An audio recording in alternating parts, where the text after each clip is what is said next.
राजकारणात काही भेटी फक्त औपचारिक भेटी नसतात, त्या पुढच्या मोठ्या राजकीय घडामोडीचे संकेत मानल्या जातात.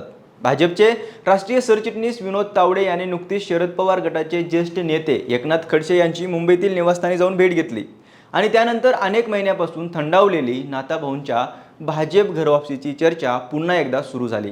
विशेष म्हणजे उत्तर महाराष्ट्रात गेल्या काही वर्षात भाजपचा प्रमुख चेहरा म्हणून गिरीश महाजन यांचं वर्चस्व वाढले. अशा परिस्थितीत पुन्हा खडसे भाजपमध्ये परतले तर ते फक्त एका नेत्याची घरवापसी ठरणार नाही, तर उत्तर महाराष्ट्रातील भाजपचं संपूर्ण राजकीय गणित बदलू शकतं, अशी ही चर्चा आता रंगते. म्हणूनच विनोद तावडे यांच्या भेटीमागे नेमकं काय कारण आहे? नाताभाऊंची भाजपमध्ये घरवापसी खरंच ठरली आहे का?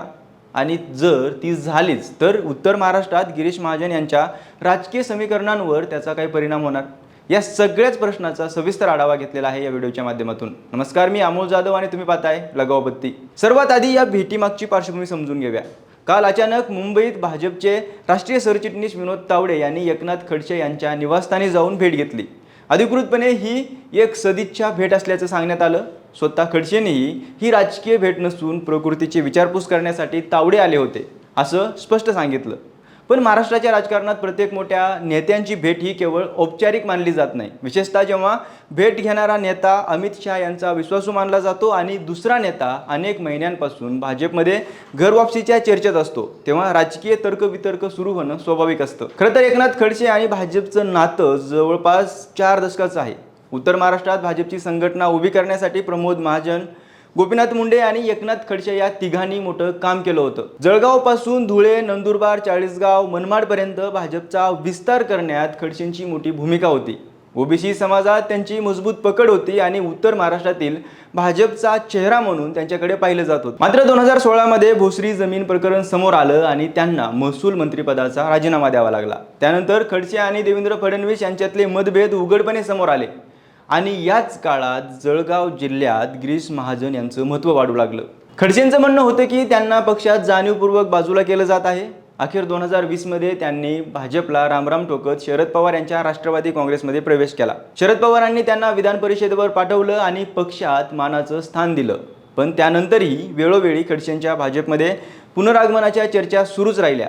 विशेषतः 2024च्या लोकसभा निवडणुकीपूर्वी खडसेंनी स्वतःच भाजपमध्ये परतण्याची इच्छा व्यक्त केली होती आणि त्याच काळात त्यांची सून रक्षा खडसे रावेरमधून भाजपच्या तिकिटावर पुन्हा निवडून आले आणि त्यांना केंद्रीय राज्यमंत्रीपदही मिळालं. त्यामुळे अनेकांना वाटलं की आता एकनाथ भाऊंची घरवापसी निश्चित झाली. मात्र तसं घडलं नाही.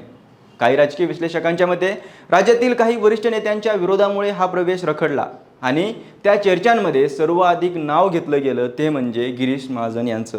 कारण जळगावच्या राजकारणात महाजन आणि खडसे यांच्यातील संघर्ष नवीन नाहीये. एकेकाळी दोघेही एकाच पक्षात होते, पण कालांतराने जिल्ह्यातील नेतृत्व, संघटनावरील नियंत्रण आणि राजकीय वर्चस्व यावरून त्यांच्यात मोठं संघर्ष निर्माण झाला आणि हा संघर्ष इतका टोकाला गेला की दोघांनी अनेकदा एकमेकांवर भ्रष्टाचार, वाळू माफिया, अवैध धंदे आणि महिला अधिकाऱ्यांशी संबंधित गंभीर आरोप केले. एवढंच नाही तर खडसेंनी गिरीश महाजनाविरोधात मानहानीचा दावा देखील दाखल केला होता.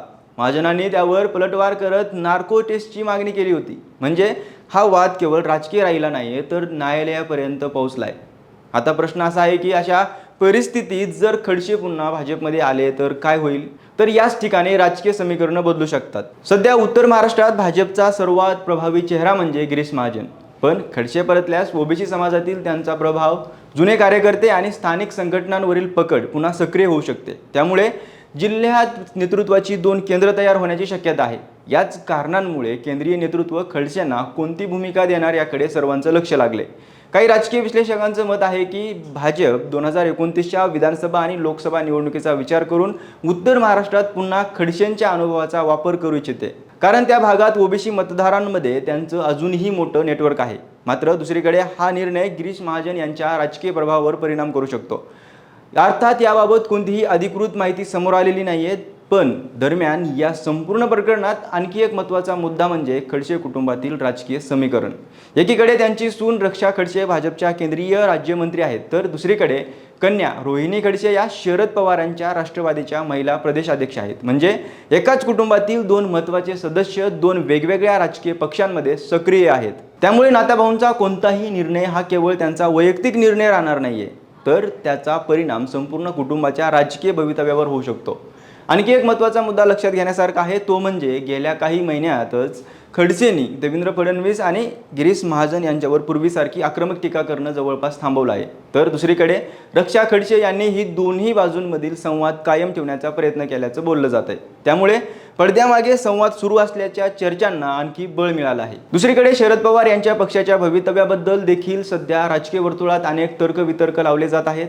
त्यात एकनाथ खडसे यांनी भाजपमध्ये प्रवेश केला तर शरद पवारांसाठी देखील हा मोठा धक्का असेल आणि त्यांच्या पक्षाच्या फुटीची सुरुवात देखील असेल. मात्र स्वतः एकनाथ खडसे यांनी या सर्व चर्चा फेटाळल्या आहेत. त्यांच्या म्हणण्यानुसार विनोद तावडे यांची भेट पूर्णपणे वैयक्तिक होती आणि भाजप प्रवेशाबाबत कोणतीही चर्चा झालेली नाहीये. म्हणूनच सध्या उपलब्ध माहितीनुसार खडसेंच्या भाजप प्रवेशाची कोणतीही अधिकृत घोषणा झालेली नाहीये. एकूणच पाहिलं तर विनोद तावडे आणि एकनाथ खडसे यांच्या एका भेटीने उत्तर महाराष्ट्राच्या राजकारणात पुन्हा एकदा हालचाल निर्माण केली आहे. खडसेंचा अनुभव, ओबीसी समाजातील प्रभाव, 2029च्या निवडणुकीची तयारी, गिरीश महाजन यांचं सध्याचं वर्चस्व आणि भाजपच्या केंद्रीय नेतृत्वाची रणनीती, या सगळ्या गोष्टी एकाच वेळी चर्चेत आल्यामुळे घरवापसीच्या चर्चांना आणखी उधाण आलं आहे. आता खरंच नाताभाऊ पुन्हा भाजपमध्ये परतणार का? त्यांच्या पुनर्आगमनामुळे उत्तर महाराष्ट्रातील भाजपचं नेतृत्व बदलणार का? आणि केंद्रीय नेतृत्व खरोखरच नवीन राजकीय समीकरण तयार करत आहे का? याचं उत्तर येत्या काही दिवसात स्पष्ट होईल. बाकी तुम्हाला काय वाटतं? एकनाथ खडसे यांनी पुन्हा भाजपमध्ये जावं का? आणि जर त्यांची घरवापसी झाली तर गिरीश महाजन यांच्या राजकीय प्रभावावर त्याचा काय परिणाम होईल? तुमचं मत आम्हाला कमेंट करून नक्की सांगा आणि अशा सविस्तर राजकीय विश्लेषणासाठी आपल्या लगाव बत्ती यूट्यूब चॅनलला नक्की सबस्क्राईब करा.